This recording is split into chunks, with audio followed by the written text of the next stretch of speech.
ఆత్మగౌరవానికి ప్రతీకలుగా కొలిచే మేడారం సమ్మక్క సారలమ్మ జాతర సందర్భంగా తెలంగాణ ముఖ్యమంత్రి రేవంత్ రెడ్డి రాష్ట్ర ప్రజలకు శుభాకాంక్షలు తెలియజేశారు.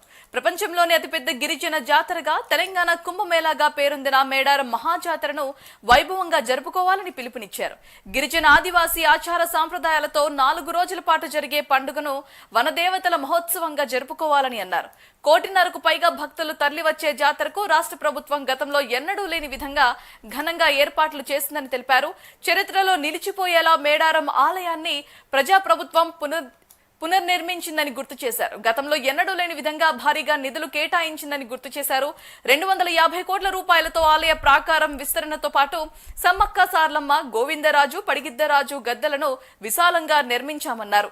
గిరిజన ఆదివాసీ ఆచార సాంప్రదాయాలకు అనుగుణంగా సమ్మక్క సారలమ్మ గద్దెల ప్రాంగణాన్ని ఆధునీకరించి ప్రాంగణానికి నలుదిశలా తోరణాలను నిర్మించనున్నట్లు గుర్తు చేశారు.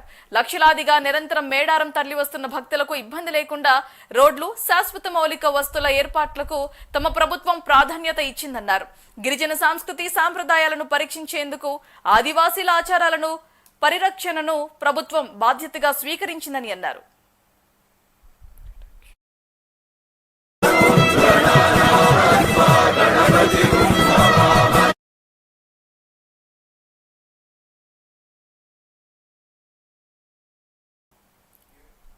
నాలుగు రోజుల పండుగను ఘనంగా నిర్వహించేందుకు రాష్ట్ర ప్రభుత్వం అన్ని ఏర్పాట్లు చేసిందన్నారు. 1.5 కోటి మంది భక్తులు తరలివచ్చే అంచనాలు ఉండటంతో ప్రభుత్వ విభాగాలన్నీ సమన్వయంతో పనిచేయాలని, భక్తులకు ఎలాంటి ఇబ్బంది లేకుండా అవసరమైన చర్యలు చేపట్టాలని అమెరికా నుంచి సీఎం ఫోన్లో ప్రభుత్వ ఉన్నతాధికారులతో మాట్లాడారు. గిరిజనులు, ఆదివాసీలు, అన్ని రాష్ట్రాల నుంచి వచ్చే భక్తులు అంతే భక్తి శ్రద్ధలతో వనదేవతలను దర్శనం చేసుకుని మొక్కులు చెల్లించుకోవాలని, జంపన్న వాగులో పుణ్యస్నానాలను ఆచరించాలని అన్నారు. ఎక్కడా ఎలాంటి అవాంఛనీయ సంఘటన చోటు చేసుకోకుండా భక్తులు సహకరించాలని కోరారు.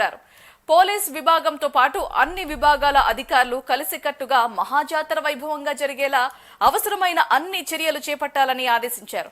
ఇప్పటికే నిర్ణయించిన ప్రణాళిక ప్రకారం అన్ని విభాగాల అధికారులు 4 రోజుల పాటు నిర్విరామంగా భక్తులకు అందుబాటులో ఉండాలని అప్రమత్తం చేశారు.